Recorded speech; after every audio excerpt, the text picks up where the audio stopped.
and welcome to today's walking meditation. And today is all about presence and being present.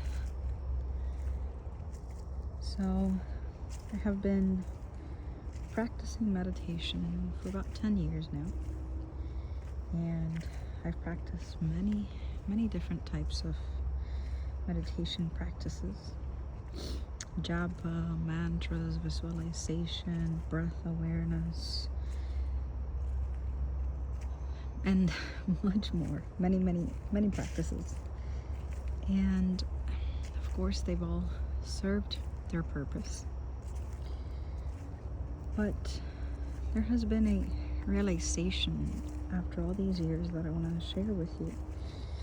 And is that life itself is the meditation, right? So not just when we sit down to meditate,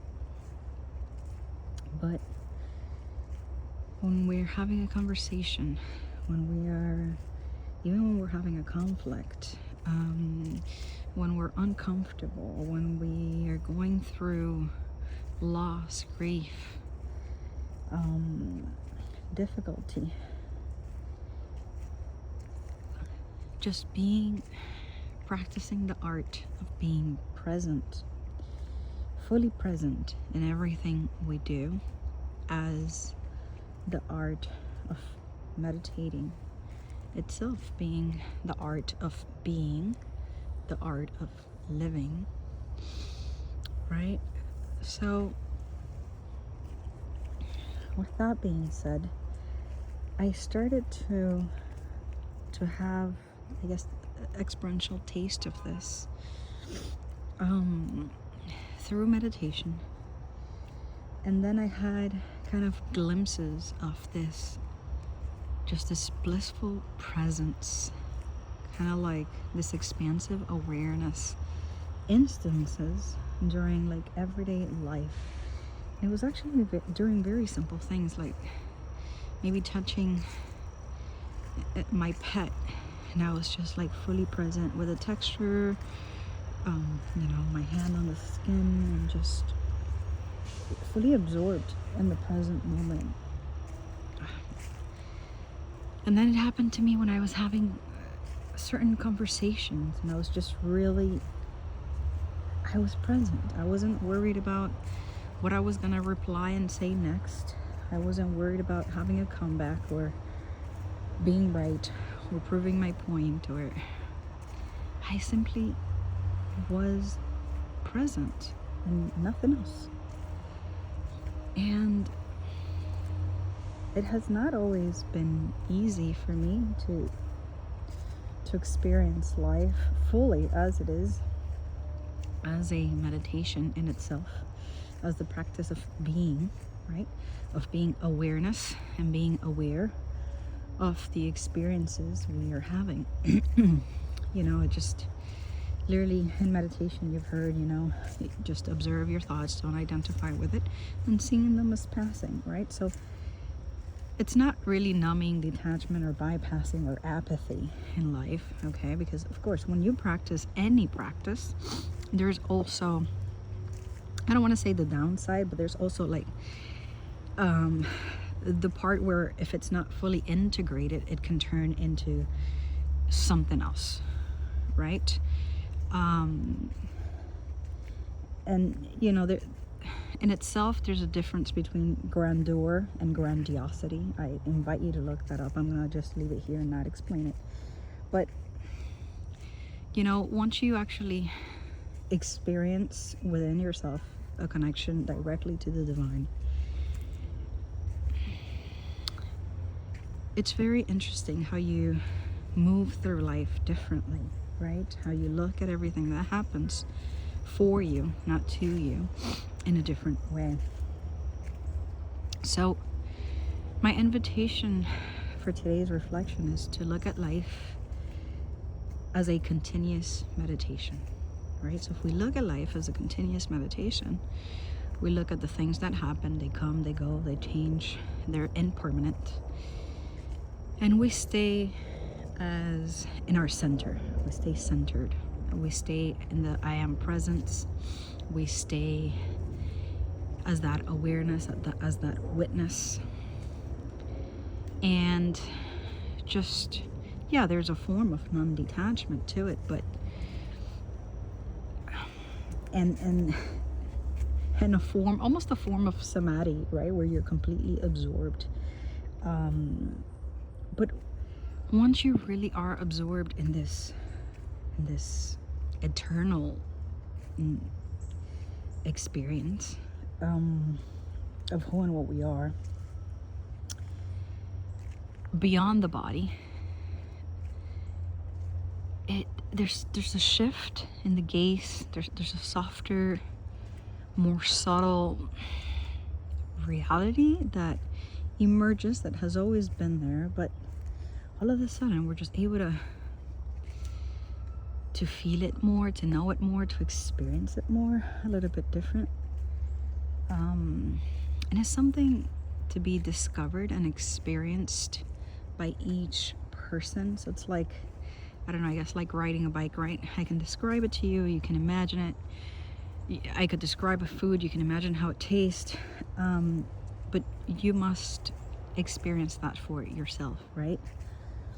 So my invitation today is to look at life as a continuous meditation, to try to practice being present and embodying your I am presence within you all of the time, to know, understand, feel, experience, know for sure that you and all of us are being divinely guided, supported, protected. And you know, it's like the animals, right? They know where to migrate, they know what to do. It's this innate higher intelligence. Sometimes I refer to it as God, source, universe, super consciousness, the absolute, really guiding this whole process, right? But there's another part of us which is divine, which is infinite, eternal, super conscious, and one with everything that is, right? Once we're able to really experience that, you begin to experience life with a lot more love, a lot more grace, a lot more compassion, a lot more patience and presence. And of course, once we are attuned to the divine, we listen a little bit more clearer. It's kind of like the signal becomes clear to those divine guidance and divine love and beauty and grace that is in everything. And we can see the synchronicities, and we can see the miracles, and we can open ourselves to opportunities that we couldn't see before, and our awareness begins to expand more and more and more.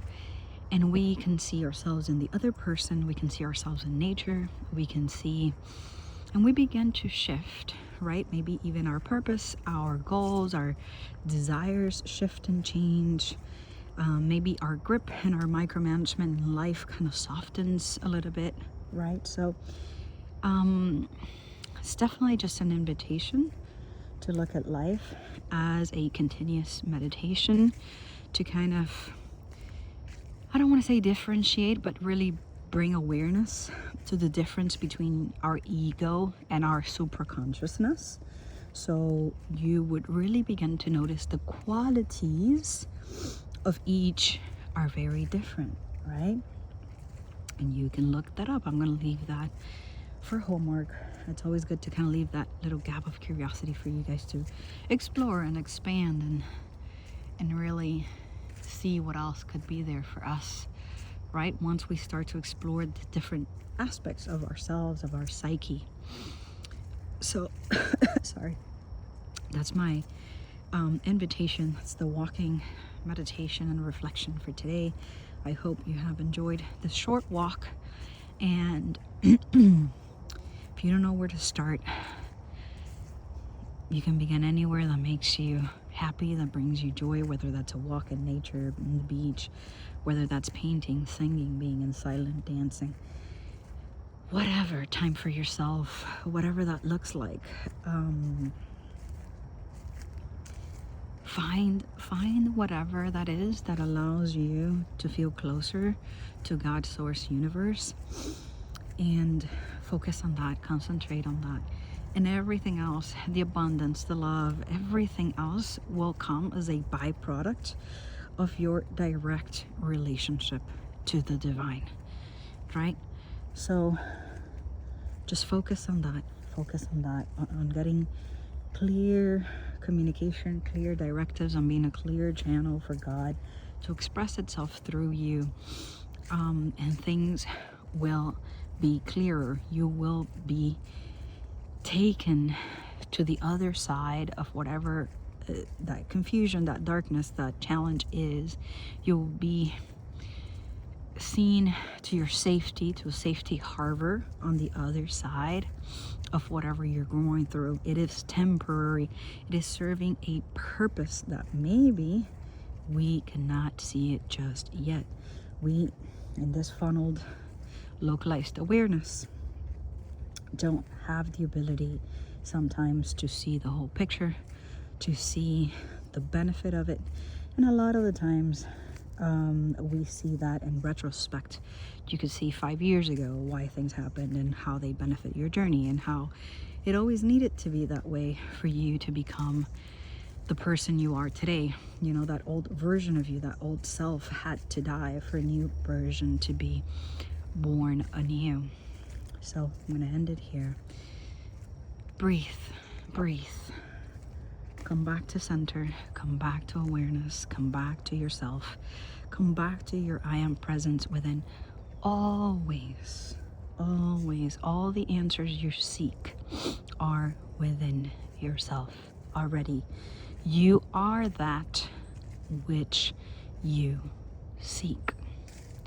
You are that which you seek.